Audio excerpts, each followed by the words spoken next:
Hello दोस्तों, मैं नरेश कुमार और आप देख रहे हैं इनके एजुकेशन अड्डा। दोस्तों, इससे पहले कि जो लोग नए हैं इस चैनल को सब्सक्राइब कर लीजिए और बेल आइकन का बटन दबा लीजिए ताकि मैं जब भी वीडियो डालूं तो वह वीडियो आप लोग के पास पहुंच जाए। दोस्तों, आज का टॉपिक है रासायनिक अभिक्रिया किसे कहते हैं, रासायनिक अभिक्रिया की विशेषताएँ क्या है, ये जो है। तो चलिए सबसे पहले चलते हैं रासायनिक अभिक्रिया। जब कोई पदार्थ अकेले या किसी अन्य पदार्थों से क्रिया करके भिन्न गुण वाले या एक से अधिक नए पदार्थों का निर्माण करता है, तब इस प्रकार की अभिक्रिया को रासायनिक अभिक्रिया कहा जाता है। अब जो है इसमें देखते हैं अभिकारक भी है।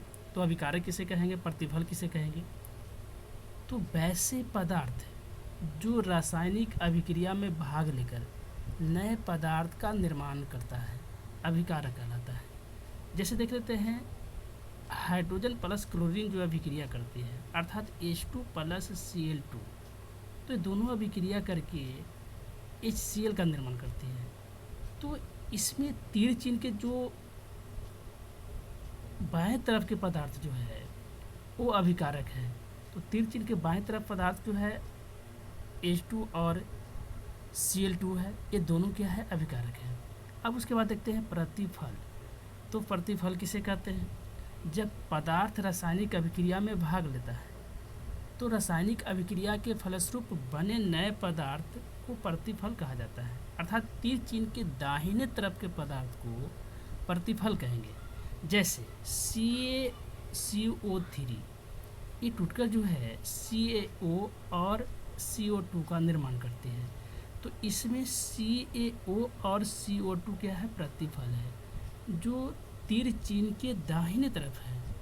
अब आगे चलते हैं रासायनिक अभिक्रियाओं की विशेषताएं, अर्थात रासायनिक अभिक्रियाओं की विशेषताएं क्या है ये देखेंगे। तो सबसे पहले जो है गैस की उत्पत्ति, अर्थात कुछ रासायनिक अभिक्रिया के फलस्वरूप गैस की उत्पत्ति होती है। जैसे अगर हम दानेदार जस्ता की अभिक्रिया तनु हाइड्रोक्लोरिक अम्ल के साथ या तनु सल्फ्यूरिक अम्ल के साथ करते हैं तो हाइड्रोजन गैस की उत्पत्ति होती है। दूसरा है रंग में परिवर्तन।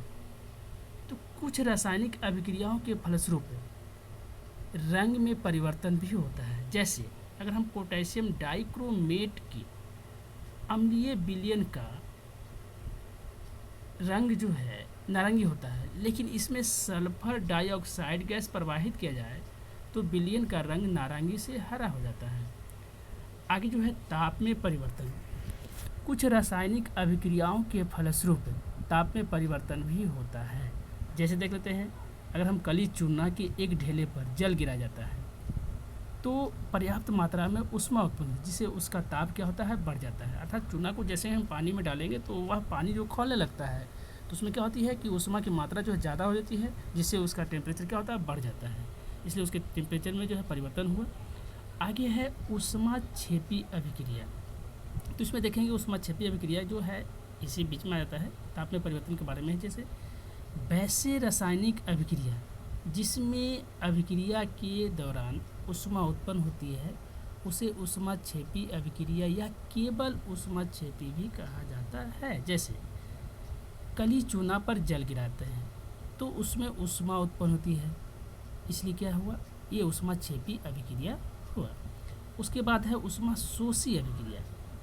तो वैसे रासायनिक अभिक्रिया जिसमें अभिक्रिया के दौरान ऊष्मा का शोषण होता है ऊष्माशोषी अभिक्रिया कहलाता है। जैसे अगर हम एक परख नली में थोड़ा अमोनियम क्लोराइड लेते हैं और उसमें बेरियम हाइड्रोक्साइड का विलयन डाल देते हैं तो अभिक्रिया के फलस्वरूप जो है बेरियम क्लोराइड अमोनियम एवं जल का निर्माण होता है। तो इस अभिक्रिया जो है का ताप क्या होता है, घट जाता है, जिसमें स्पर्श करने पर क्या होती है, ठंडक महसूस होती है। इसलिए जो है यह ऊष्माशोषी अभिक्रिया हुआ। अब हम उस विशेषता में चलते हैं। चौथा जो है अवस्था में परिवर्तन। तो बहुत कुछ ऐसे रासायनिक अभिक्रिया जो होती है जो रासायनिक अभिक्रिया के फलस्वरूप जो है उस पदार्थ की अवस्था में परिवर्तन होता है। जैसे अगर हम मोमबत्ती को जलाते हैं तो मोम का कुछ हिस्सा जो है द्रवित होकर नीचे गिर जाता है और कुछ भाग जो है वाष्प में परिवर्तित हो जाता है, तो उसकी अवस्था में निश्चित परिवर्तन हुआ। अब है अवक्षेप का बनना। तो कुछ रासायनिक अभिक्रिया के फलस्वरूप विलयन से अवक्षेप का निर्माण होता है, अर्थात विलयन से अवक्षेप पृथक हो जाता है। जैसे सोडियम क्लोराइड के जलीय विलयन में सिल्वर नाइट्रेट के जलीय विलयन डाला जाता है तो सिल्वर क्लोराइड का दही जैसा अवक्षेप प्राप्त होता है। तो ये था रासायनिक अभिक्रियाओं की विशेषताएं। दोस्तों, विशेष जानकारी के लिए हमारी वेबसाइट जो है kindui.blogspot.com पर जा सकते हैं, देख सकते हैं। इसका लिंक जो है मैं डिस्क्रिप्शन बॉक्स में दे दूँगा।